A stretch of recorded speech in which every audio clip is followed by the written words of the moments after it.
Hello, everyone. We are finally at episode 9 of the Ultimatum. So it's the last episode of season 3. And then, of course, the very last episode is technically the reunion. So let's get through 9. And then I'm very excited for the reunion. I don't have very many predictions going into this episode, but I will say that I obviously assume that Caleb is going to break up, right? Because I just don't think he's ready to get married to Mariah, even though I think she's lovely. I really hope Sandy doesn't pick Nick. JR might pick Sandy, but I'm not really sure. And then, of course, my heart is with Arya. I hope she doesn't choose Scotty. And Zena, honestly, I think she needs to go on a different kind of journey because I think she honestly has probably made too much space for JR. I think that she probably comes from a bubble where she really desires teamwork in a union, but also waited 3 years to see if JR would step up. And it just, even though they've communicated and they obviously seem like they're better and on the same page, sort of, I think obviously at the end of the day, they aren't each other's high compatibility partner, which is really what I would prefer to encourage in people is to try to be with your high compatibility partner. So I don't see that for any of the couples here. So hopefully nobody gets married. But I guess we'll have to wait and see. So here we go, episode 9. Now, after 2 trial marriages, I feel like I have clarity. Okay, so interesting. Already, I'm getting the implication of this is that he has chosen one of the girls. And the question is it Zena or is it Sandy? And then, of course, the last episode left us on a cliffhanger where he was meeting up with Sandy, which I actually think was sort of a trick because I do think they have to meet up with their exes before meeting up with their chosen or the partner they came with, I think. So I'm curious on this setup already. Obviously, this is episode 9, so we have to see all the couples break up or get together. So it's not like they're going to leave us for season or episode 10, right? It's not like they're going to leave us on another cliffhanger. So I'm already braced for whatever comes. But I just think it's interesting that they're starting with JR and Sandy and Zena. I think out of all the couples, they were the only couple that had the highest probability of ending up with somebody, I think. Even though Nick already chose Sandy, realistically, I just couldn't imagine her choosing him. But you know how it goes. You've been with someone for so long, you're comfortable, and you just think, well, maybe this is the moment they'll change, even though he's literally 38 years old. Maybe now is the time he'll change. We learned a lot about each other. Sandy was able to see me, and that's what you want in a partner. You know what? Actually true. Actually true. What you want in a high compatibility partner is being seen to the most degree as a high compatibility as possible. High compatibility has to do with values and morals and ethics, but being seen is really the biggest part of it. You want to be seen by your partner. A lot of our friends, our families, our parents, they can see parts of us, but you know how it is, how a parent can't always see the fullness of their child, or how a teacher's not going to see the fullness of their student, or how your neighbor's not going to see the fullness of you.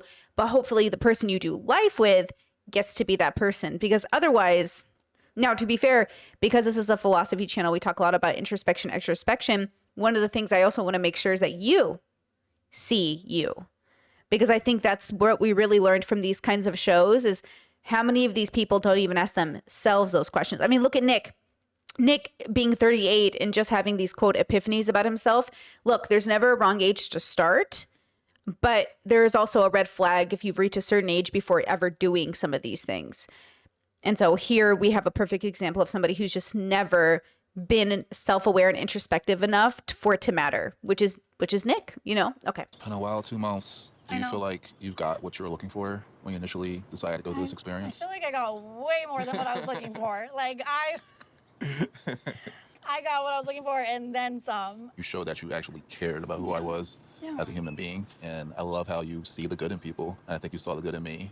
And it helped me really be myself. I've never been this vulnerable before in my entire life. I know. I like it. Yeah. I like being open and talking about my feelings. Again, the editing is just doing the editing, but even Sandy does the same thing that Zena and JR were doing in the last episode, where she's like, yeah, totally. One word answers of confirmation, but I think it's just active listening, which I understand as an active listener that sometimes I can come across as I don't know, maybe too vocal or maybe too supportive, even though I'm just trying to be an active listener, I don't expect to get out of this what I did. Yeah. But I have no regrets. Everything happens for a reason, and everything happens the way that it's supposed to. Facts. I got answers. Well, that was the whole point of this. I'm so anxious. I am actually anxious. Like, these are real people with real stories and real feelings. And I do want them to be joyful and happy. You know, it's scary that you're on this TV show and you're kind of forced to get engaged or leave single, but sometimes that's not how it works out for people, like their lived experience. But either way, like, I hope this experiment did give a lot of people clarity. This whole experience, in a way, is a test to really see what your truth is. You just have to live your truth. Yeah, it's good. Yeah. It's beautiful. Obviously, it's a tricky place to be in because there's outside factors, but I think we've obviously developed a really close connection, but like, we're not leaving here together necessarily. I think that we could always be friends or be in each other's lives at some point. She's friend zoning him? She's friend zoning him. She's choosing Nick? She better leave here alone. She says, I don't know, but I'll always be rooting for you. Oh, she didn't pick him. Did he come to pick her? I hope the decision that you're making is for you and no one else. True. I feel... Ugh. She better be leaving here alone. And I'm glad he said that. I'm glad he said, you better be making this decision for you and nobody else. Because if she's giving into Nick in his his tantrums. Oh, okay. Confident in the decision, and I'm excited, you know? I feel good about it. I know that you're in love with Nick. Like, I know that's not going to change. I know that that's your man. But a lot of love for Zena, too. Yeah. You know, I had doubts about the idea of marriage and her. I had a lot of questions coming into this experience. Going through the trial of marriage with you and the trial of marriage with Zena, I got so many questions answered about marriage, about my doubts that I had no reason to put on her. Interesting. She says, if you and Zena walk out of here engaged, I'll be very, very happy for you guys. So is Zena going to say yes to JR? Wow, I'm kind of shook that it's going in this direction, but okay. I really adore and respect the two of you. And if you decide to walk out of here alone, I'll be rooting for you. Okay. That means a lot. Good luck. You got this. We got this. We got this. Yeah. See you on the other side. All is said and done, that was kind of nice. That was like sweet. It was very calm, not dramatic, very nice. I love Zena. That's the love of my life. Wow. But I do not want to go through a divorce again. Ooh, that's the love of my life, but I don't want to go through a divorce again. I feel like those two things don't match. Well, I guess they can. I guess, like, you've got to have multiple high compatibility partners out there in the universe. It just feels weird to be with one of them and not choose them, because to be high compatibility means the timing's right, the person's right. Like my partner, oh my God, excuse me. It just wouldn't make sense to meet at any other time than the time we met is what I'm trying to say. So it feels like if you're around the love of your life, when I say love of my life, I mean like Disney's Up, love of my life. Like, this is the person they write about. This is the thing they make poetry after, you know, healthy poetry, not toxic poetry. So it feels weird to say this is the love of my life, but also I don't want to get a divorce, though I can understand that fear as well. Like, even during the courting process, I felt like I did need like those 6 months to really process. And even though I knew earlier, like, that this was my person, I needed to know in my mind and know in my heart. And those things needed to be in sync. Like, I needed the data and the intuitional feeling. So intuitionally, like, I knew almost right away that, like, oh, this person's really, really special. But I also needed the data. I needed to be ready. I needed to emotionally get there. I needed to make sure that everything felt just 100,000% sure, to the point where, like, there is no option for divorce. You know, obviously, logically, we can always get divorced if there's abuse or something horrible happens, you know, universe forbid. But he has this trauma from this past relationship. And so I think that's obviously playing a role, like he said. But it's interesting that if he has any of that fear now, that he would take the risk in proposing to Zena. Because I would say once you propose, you can't have, you have to be ready. You have to be really sure.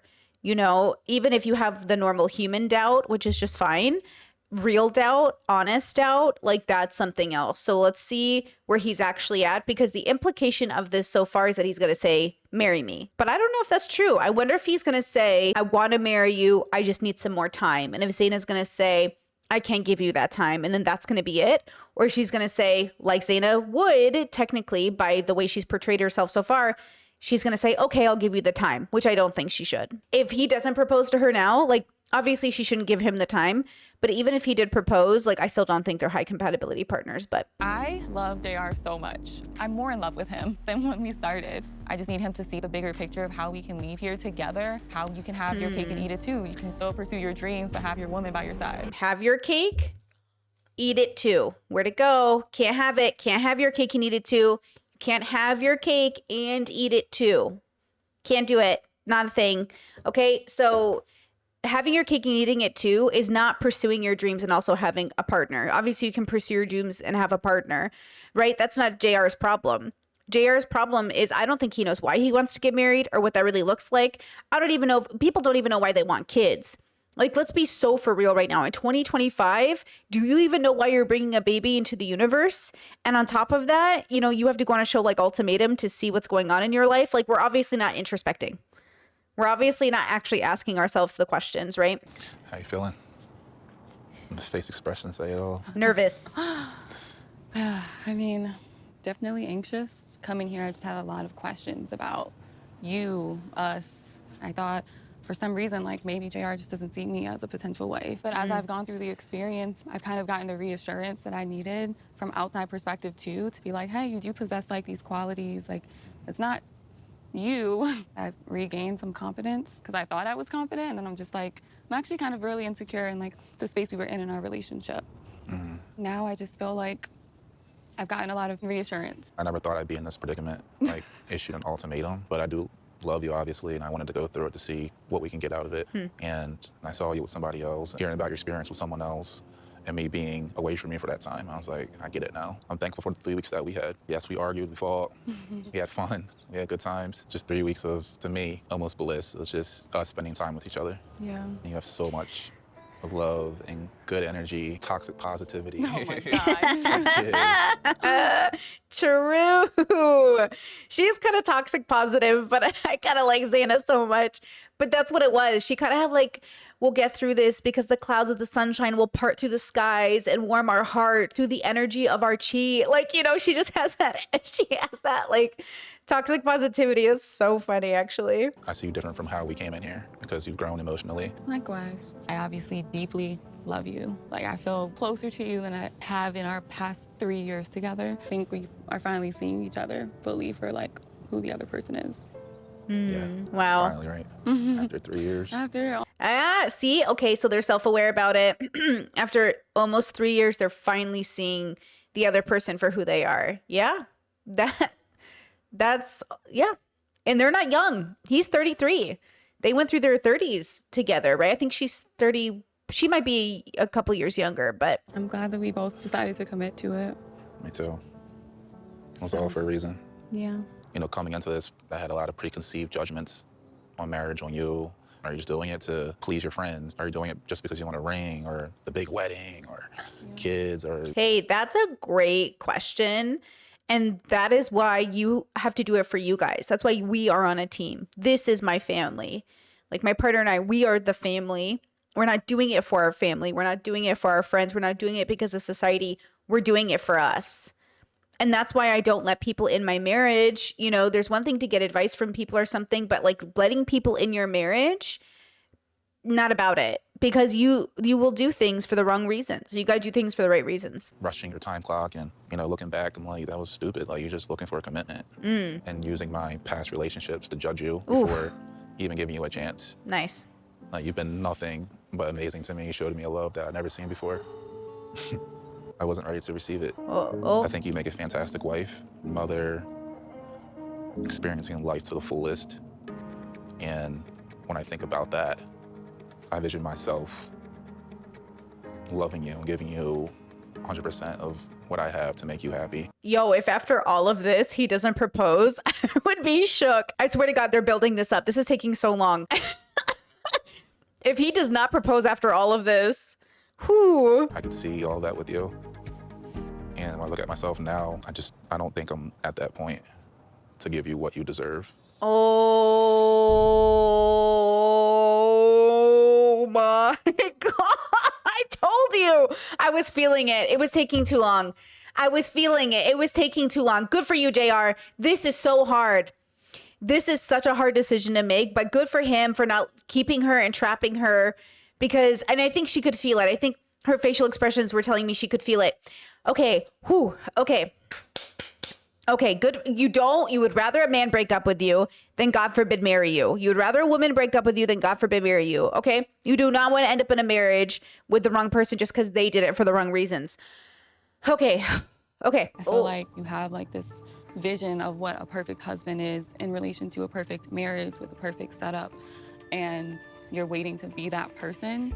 And I've always wanted to grow with you. I'm not waiting to be perfect, but I at least want to be at a level where I feel comfortable stepping into that role and bringing life into the world. Oh, kind of base though. How responsible. I'm so sick of everyone being so irresponsible with bringing babies into the universe. We'll just figure it out as we go. Yes, worst case scenario, you can figure it out as you go.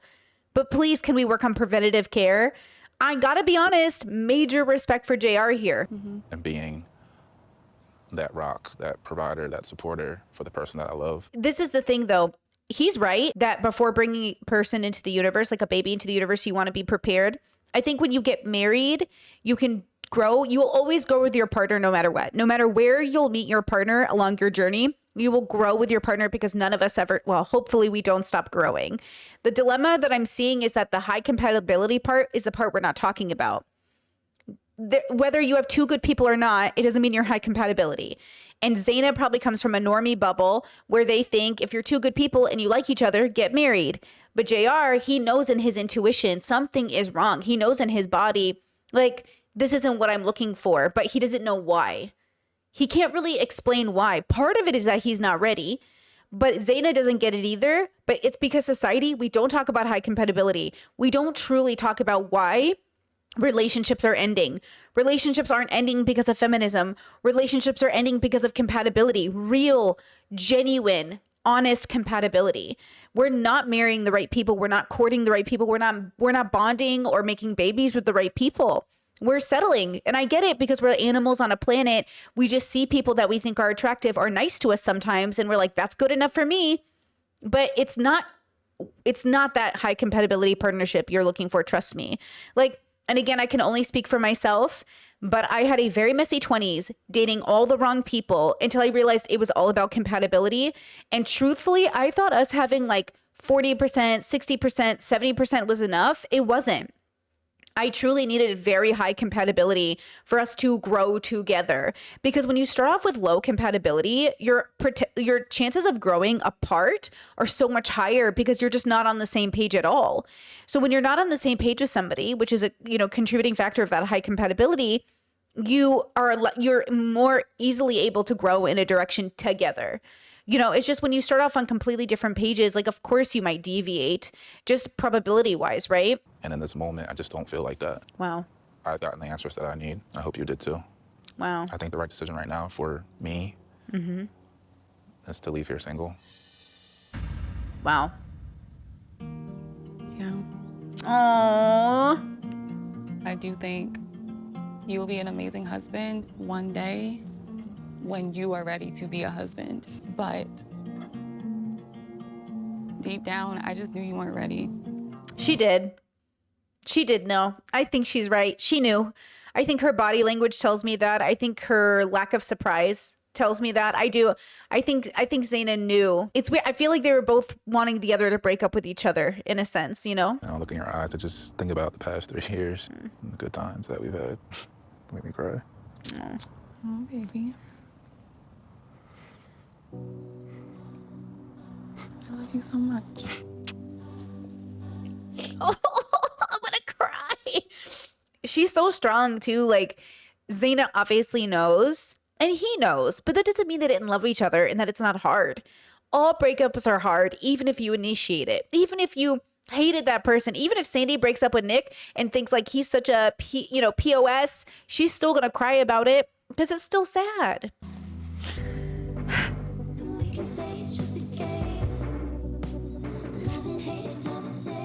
Love you. Still my favorite person. Oh, I've never seen him cry. I think the last time he told me to cry was like... I've never seen him cry in 3 years? Yo, you've never seen him cry in 3 years? She said, I think the last time he told me he cried was when he was 15 or something.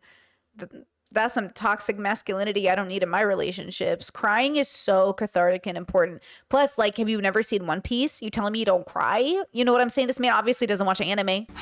I don't know. Like, I hate seeing him like this, but Sure. I'm also just like, this could have ended differently, and maybe he could have like shifted his perspective a little bit more and taken the risk of getting engaged to me and not thinking about the downfall.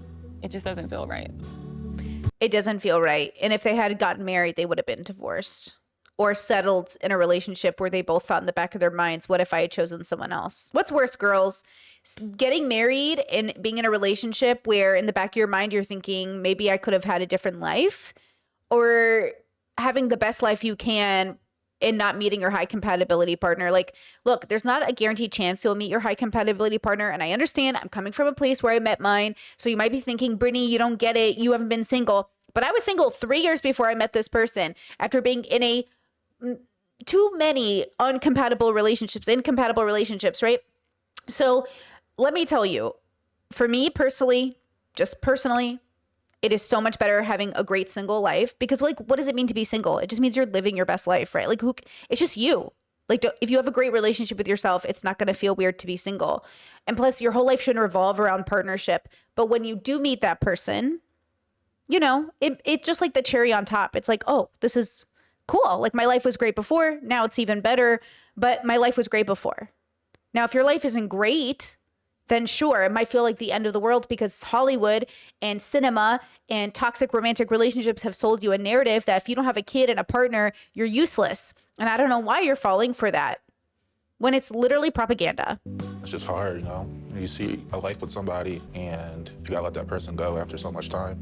Yeah. I just feel like I deserve that. I want that life, but something else is calling me. And I'm not ready. I'm not questioning if the love was real. Like, I know the love is real. It's just, I don't know. It's a choice that he has to like live with. The love is real. We all love the people we were with. That's why we were with them. We even loved our abusive partners. It's not about the love being real. It's about whether or not that love can carry you into a healthy future. If that love is going to be the right kind of love. There are so many types of love, right? There's so many variations of love, and you can find so many of them. And it's never the right kind of love to do high compatibility, to do till death do us part. And that's what we have to live with. The acknowledgement and the reality that love comes in so many shapes and forms. And often we base our relationships off the wrong kind of love. It's still love though, even when it's wrong. I think regardless of the outcome, I would really just thank him.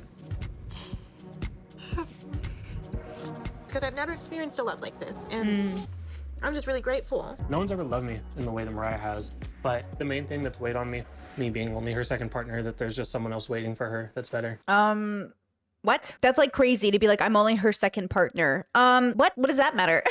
Even if you were her first partner, like, what does that matter? I don't believe in that narrative that people are like, I've seen too many successful marriages happen where like you're someone's like first real adult relationship, right? Like somebody's got to be that story. I think about my brother and his wife. Like, it wasn't his first technical relationship, but it was, I mean, basically adult relationship, you know? And same for her. It was like, yeah, you might have dated here and there, but like truly like somebody that you're genuinely like, this could be my person, you know, that's a very different kind of relationship. And I only had 3 adult relationships in my 20s where like I questioned if those people were my partners for life. Everybody else though were people that I dated short term, 2 months, you know, 3 months, whatever, 1 date, 2 date. But everybody else that I dated for at least like 6 months or more, I questioned. I was like, oh, is this my person?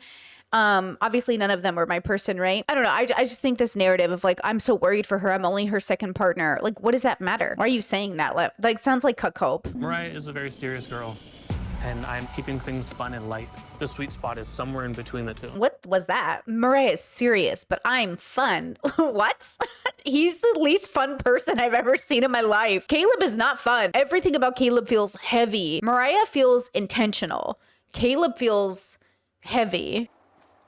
I'm so confused. I thought he was going to meet up with Arya. Maybe that just happened with JR because JR was thinking about proposing to Sandy, but she turned him down maybe. Also, Mariah's dress is gorge. Look at this dress. Absolutely like goddess. Love this. You look so good. Wow. You look amazing. Can I kiss you? Oh. Wow. How are you? I'm doing all right. Yeah. I want to thank you for even being here. I know you came grudgingly, but I hope that it was worth it. And Yeah, I think any chance to grow is worth it. I think that is such a beautiful thing that we found that. And definitely, I feel like even in this experience, I've transformed.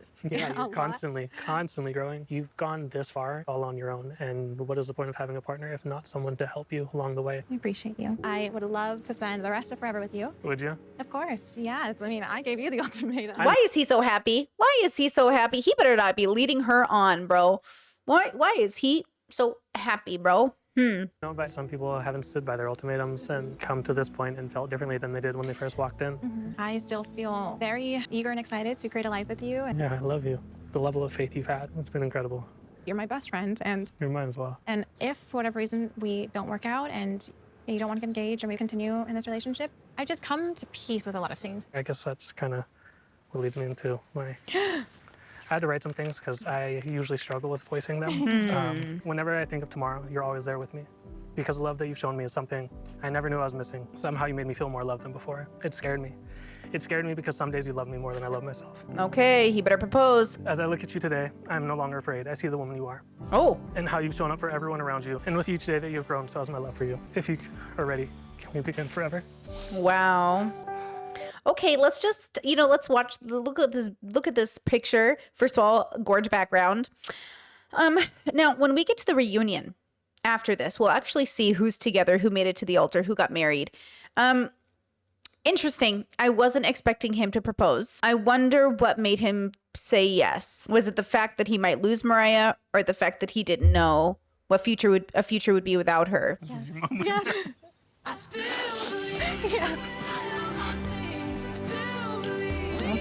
Okay, here we go. They did it.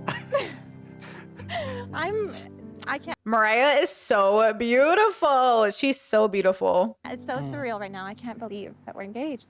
But we're engaged. I'm so confused. Their communication style is so bad.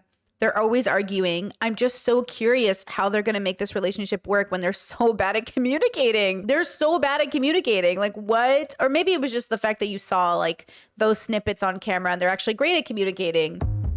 I don't know what my life is without Sandy, and Sandy doesn't know life without me. She's somebody that even through our trials and tribulations has always made me feel like I'm a special human being. But obviously I'm scared. I definitely have the anvil on my chest feeling right now that I could lose Sandy. We have all been anticipating since the second we got here, and now it's here. I wonder if Sandy's going to ask for more time to make sure that they're ready before they propose, and Nick's going to hate that and see it as a rejection, which it kind of is. The last couple days have just been a lot of emotions, and I feel way more like peaceful today. You know, I feel like I have a lot of answers and also a lot of questions. I didn't know if you really truly even wanted to be with me. There was an initial confusion with kind of the contrast of before we got here and then once we got here. I mean, it took a while for me to process because I felt like I hadn't felt it in a while. Yeah. See, before, if I remember, they were not only fighting, but he was absent. He had admitted that he got comfortable in the relationship and wasn't present in it. But when he realized he was going to lose her, all of a sudden he's like super present. And it's like,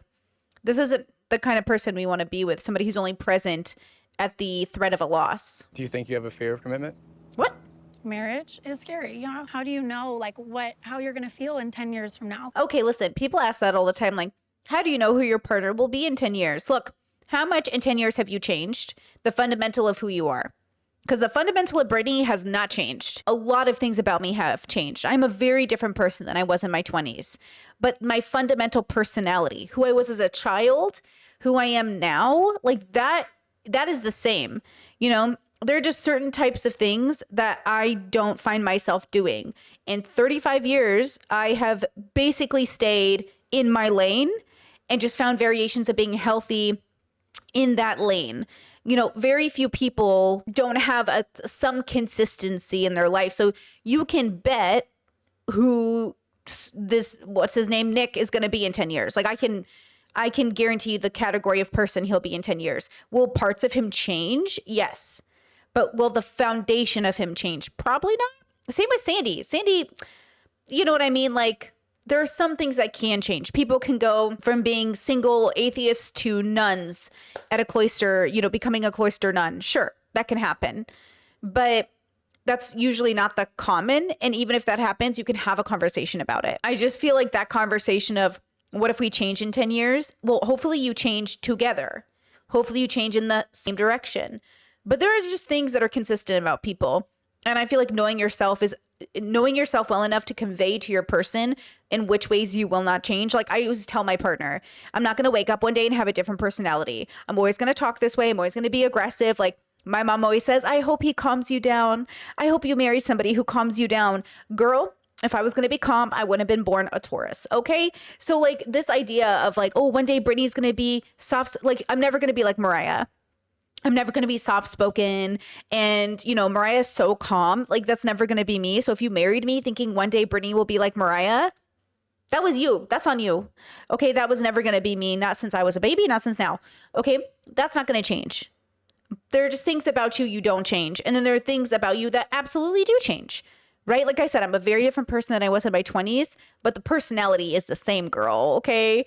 So Nick has a certain type of personality, and that personality has a certain type of relationship with the world, and 38 years old and he hasn't changed yet. So what are the chances he's going to change that much in 10 years? Probably not a lot. Which actually should be the scary thing to Sandy. The scary thing to Sandy isn't that she'll change in 10 years. It's the fact that Nick won't. Because couples where partners change and grow in a direction and the partner can't change or grow with them, that's also a reason for divorce. I noticed in all of my relationships in my 20s, as I got healthier and more mature and more focused on the future, I grew away from my partners because they just wanted to stay in their little ruts. They just wanted life to stay the same way or change with no effort. So, you know, make sure you have a partner that's changing for the better every day, right? But is going to be consistent in the ways that you come to rely on, right? A really hard experience for the both of us, especially you. I've learned so much about myself, so much about you. I think we've experienced a lot of really beautiful moments. And I think that's just like a testament to our relationship and our bond that we can always like talk it out and come back together. I really love you with all my heart.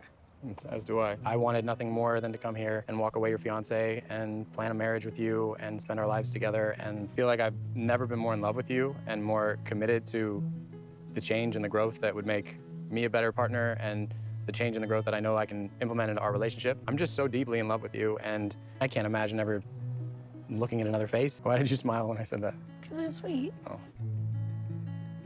What are you doing? Like I have a ring in my pocket. What? Oh. I don't know. Oh. But you have a choice. You're half this relationship. I do think that there's still some things that we have to work through. And are those things to you enough to risk losing me? Yes. Come on, Sandy, do it. Stand up for yourself. No, babe, it's hard. It's really, really hard. Yeah. I just want to make sure that I'm, 100 million%. Yes. And well, if you don't know by now. Yeah, like, true. I don't know how somebody could love me this much and say they can't imagine a life with me. They are growing closer to me, this and this and this, but I'm not 100%. Exactly. You're not high compatible. Exactly. But also, F Nick for making it so uncomfortable because he's, you know what I mean? Like, F him for turning it around on Sandy. But also, exactly, break up. Oh, come on, girl. Get out of this. I want her out of this dynamic so badly. I deserve to have somebody that's 100%. Sure. I love you. That doesn't sound that way. Baby, yes, it is. I don't think so. I'm sorry. It's like... I mean, she does love you, but it's not enough, as it shouldn't be. But him turning it around, you know what I mean? Like, oh, he's the victim in all of this. I feel like Sandy has every reason to doubt the healthy compatibility of their relationship. I feel like every time an opportunity comes up for you to say the things that I need to hear in a relationship, I feel further away. And I hate the idea that he's like, do you think you have a problem with commitment? Sandy's not the problem with commitment. You're the problem. You're uncommittable. People don't want to commit themselves to Nick. So Nick's like, oh, you have commitment problems. No, Nick, you're just not somebody anybody should be committed to. I do too. Unfortunately, it doesn't sound like it's enough. It's not enough. Break up.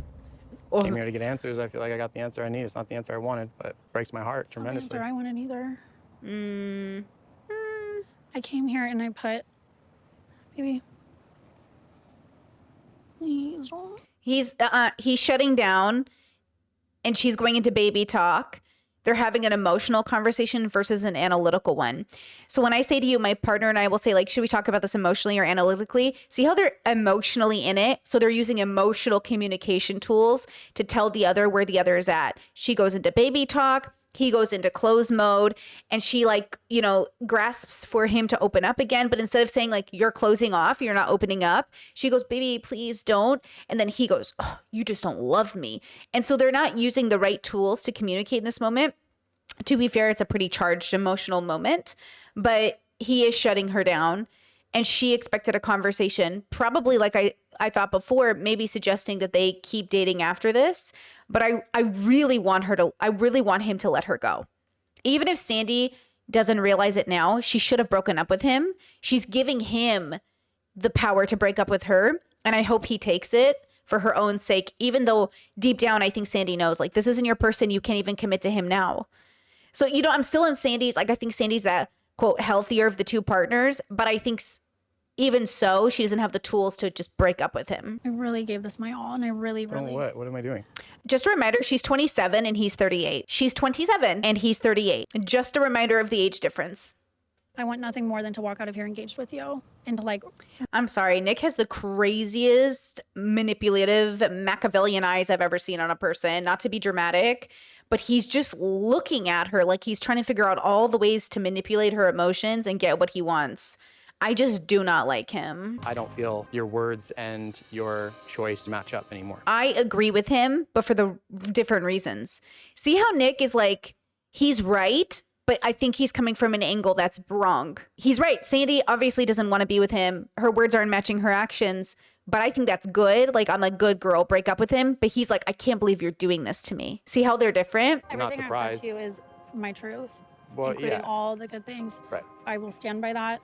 I love you with everything in me. I believe that. I really do, I babe. just don't know how that's true. Baby, I love you. The love and connection between us, there's no question on that. Exactly. There's no question, because Nick is saying he loves Sandy, but not enough to not abuse her. He's saying, I love you, Sandy, with everything that I am, that I'm going to harass you while you're with JR. I'm going to stalk and harass you. And that's the problem with Nick. He gets to stalk, harass, call her 100 times, yell at her, belittle her. And he's allowed to say, I love you. But when Sandy says, I love you, but I'm not sure I'm committed, he's like, I don't believe you.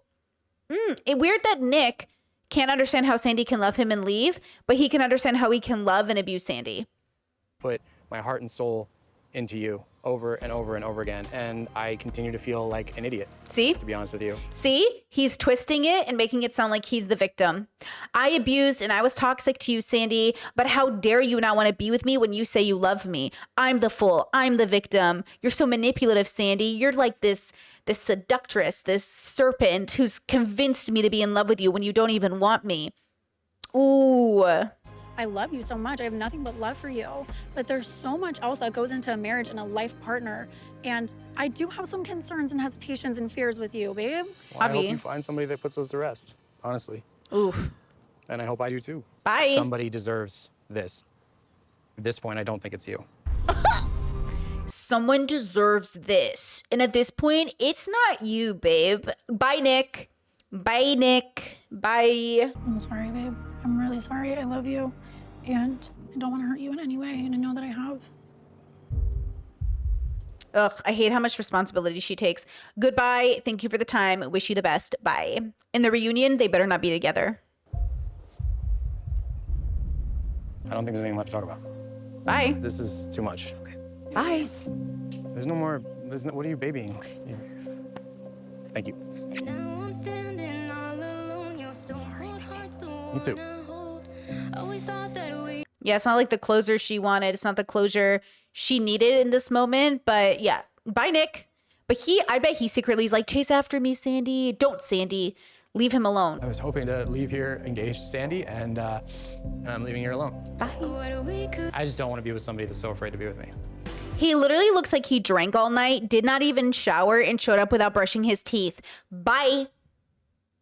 With peace and love. With peace and love. That's right. Sorry, we just watched Ringo Starr do. With peace and love. With peace. Bye. This is like horrible. It is horrible, and I'm so sorry they're going through so much pain, but Sandy looking good. The girls really came looking good. Zena looked good. Mariah looks good. Like Sandy looked, all the women look beautiful. I mean, JR looked nice. JR is the only man, to be honest with you, that I'm like, actually, like, he's just attractive. He never looks bad. But the other guys, like, whatever. I don't know. With peace and love, with peace and love, with peace and love.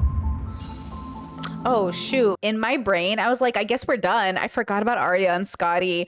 Oh no. Okay, here we go. Arya and Scotty. I totally just zoned out of their whole proposal. Oh, please, Lord in heaven. Please don't let them pick each other. I have no idea what Arya will say to me today. I went to bed feeling confident, but I did wake up with a lot of hesitation and anxiety.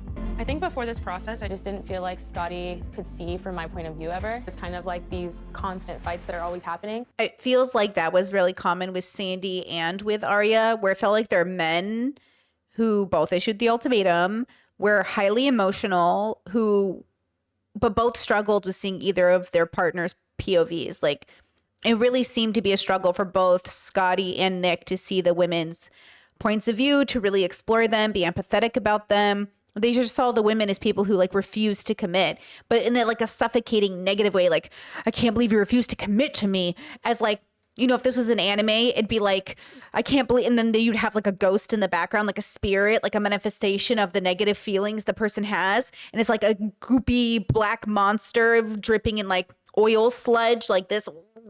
And then the women are seeing it, but the men don't see it. And so they're like, why don't you love me? And it's like, because there's a monster behind you and you're scaring me.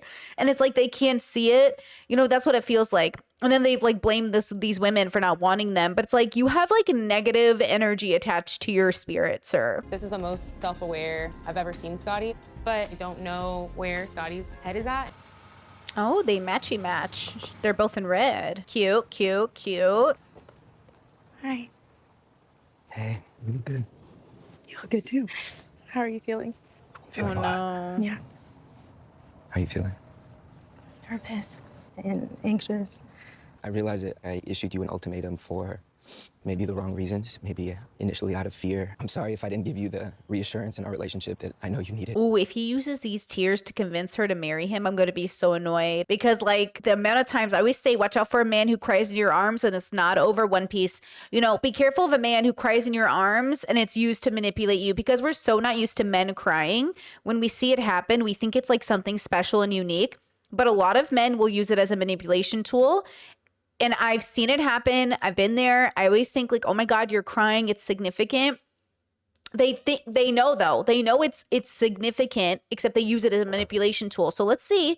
You know, I'm not saying I don't want to be so negative, but given how Scotty and Nick were both toxic and abusive during this trial, it feels really weird to all act like their tears mean anything when they were literally so toxic to their partners. Do you know what I'm saying? Like, and I've been there as somebody who has like allowed people to be toxic and abusive towards her, but to cry and then convince me like, but look, I'm crying. Look, doesn't this mean something? And I thought it did. And then I grew up and realized like, oh, that was also part of the manipulation. So you're toxic, you're abusive, and then you cry, and then you make me feel bad because like, oh my gosh, they're crying, their childhood trauma, da da da da. And then they're going to continue it throughout the whole marriage. Abuse you, then cry, and abuse you, and then cry. And it's a tactic some people use for sure, right? Regardless of gender. And I just don't want us to fall for it with these men here. I'm sorry if I didn't love you the way you wanted to be loved, but I hope that I made you feel seen in our trial marriage, because I really, really tried. I really tried to give you the love that I know I haven't given you in our relationship. I don't want you to feel like you're always compromising. I'm not. I want to compromise with you, and I want you to see that I compromised to be here. I'm here because I love you, because I did not want to be here. I know that. I just appreciate you for making it to the end with me. I know it wasn't easy. I just feel like even though a lot of their emotions together might be authentic and real, if she picks him, we're watching another person being in a toxic relationship on television, end up with their toxic partner because of a possible potential. And this should be a warning to all of us. I really hope they don't pick each other. I feel like I should have given you more trust, and I'm sorry for that. All of the difficulty and doubt that surrounded our relationship, it would have been so easy for one of us to walk away. Ugh. We're still right here with each other. And I feel like that's our greatest triumph together. Even with my doubts, I truly, truly have always loved you. I hope that like even through the hurt that I've caused you, that you can see that I've grown and that I am able to see where I'm flawed. Oh, brother. Oh my God. Oh, brother. Oh, brother. I've just been waiting for you to say those things because I feel like I didn't feel that. Yeah. Talk pretty now. Yell at you later. God, I hope they're not together during the Ultimatum reunion. This experience has allowed us to enter into a new season. In that season, I want to be your protector. Ugh. your peace. Ugh. I want to be the man that you run to and not away from. And above all else, I just want you to know that I choose you. Oh, God. Right now, because you are not just a woman that I want to be with. You are the woman that I can't be without. Oh, my God. Save me. Arya Nicole de Westbrook. Oh. Will you marry me? Say no. I love you so much. Say no, say no, say no, say no. Yes, yes, yes. And I choose you. Greatest thing I ever did for myself in my 20s was never saying yes to a relationship that was so bad while we were dating. It was never gonna get better when we were married. I will never give up on love. I'm still the hopeless romantic Pisces out there. Let's go, but girl. I want to start prioritizing myself, making sure that my cup is full so that I can then give to other people. I'm always on a journey to find myself, and I feel like I'm closer to finding who I am by having gone throughout this experience. I did not come here with the intention of getting my rocked and like completely shaking up my life and my relationship. But I've been kind of waiting my whole life to like have that feeling of when you know, you know. And I really think that I owe it to myself to like find that. When you know is so real. At least it was for me. When you know was so real. I've had enough of this chase to convince somebody to love me or just to be with me. I'm not gonna do that anymore. Oh, good. And I know that through this process that there's somebody out there who will surely give me the things that I'm craving and that commitment and that validation in the places that feel weak. Yeah, and all the years, like the 3 years I was single between relationships, between my last big relationship and my marriage, I never kept thinking like, I'm gonna find someone to like fulfill me, or I never thought like, oh, I'm gonna find someone who like I deserve. I just kept thinking like, hey, if I find that person that wants to do life with me and we're compatible, great. And if I don't, what are you gonna do? You know, hey, what are you gonna do? But I was looking, I was active, I was always open to dates, I was always open, but I was also very sure what I was looking for. And it wasn't somebody to heal my wounds or fix me. I've been to therapy. It wasn't somebody who needed to rescue me from my life. I had a great life. It was somebody that wanted to do life together. Like that's a very different thing than finding somebody that you think is there to sort of like fix something in you or accept you for all your flaws. I don't think that we need to be in an extreme rush to plan a wedding. I mean, I could barely get through the speech, so we need a little bit of time to settle my feelings. Once that's done, first step is being in the same city, which is important, and just living together. It's gonna be important to choose each other every day. Aww. Don't do this again. Yeah, I don't like ultimatums, but I love you, so here we are. Thank you, promise. Mariah and Arya should have been together. I'm telling you, they should have gotten married. I'm so grateful. I'm so grateful. To starting forever. And I love you so much. I'm less worried about Mariah and Caleb ending up together because I don't think they're going to really like abuse each other, but I do think their communication style borderline is toxic and they need to work on it just because they don't talk to each other with like a lot of deep understanding. But again, maybe that was just the clips that we saw. And I will let you go, and I will let you know you're the light in my darkest hour. You shine, it brings me hope and desire. Yeah, I will never let you go. Caleb, I'm so happy. Yeah. I'm so happy. Okay, so we did it. Episode 9. I'm very excited for the couples that got engaged to not be together come the reunion. I'm very excited for the couples that left single to find their joy. I want everyone to find their joy. I want Mariah and Caleb to be happy. I just feel like they're settling. I want Arya to be happy. I feel like she's settling. I want Scotty to get better. I think it's just painful to see people choose toxic cycles, to choose a repeating cycle.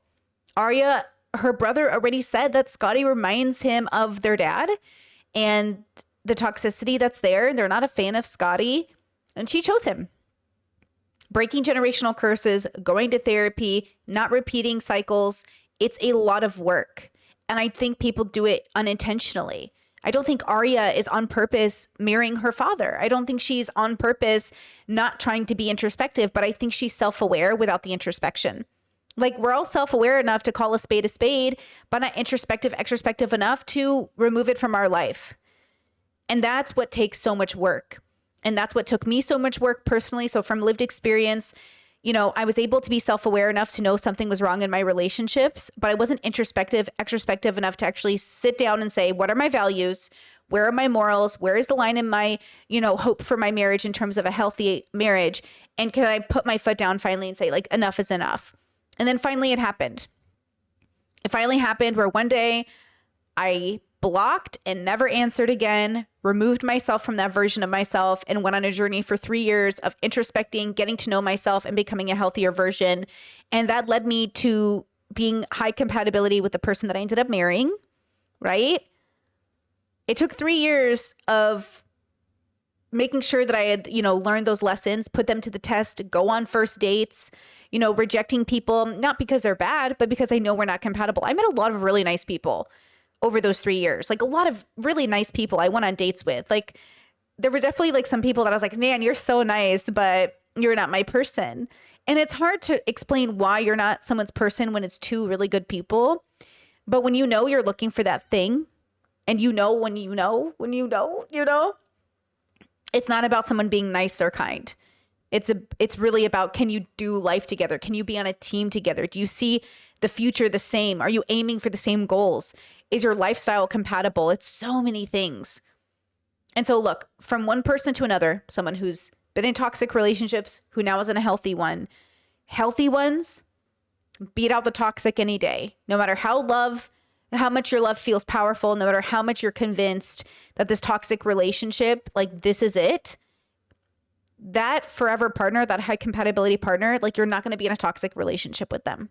So I really hope that you understand you really can have a peaceful marriage, a peaceful life. You can come home and feel good about it. You can look at your partner and trust them. You can, you know, live with somebody and love every moment of it. And you don't have to stay where you are right now in your life. You can change. You can get better. So let's see what happens during the reunion, and let's see who's still together, and let's see who might still be together. Because I'm curious if Scotty and Sandy, wrong.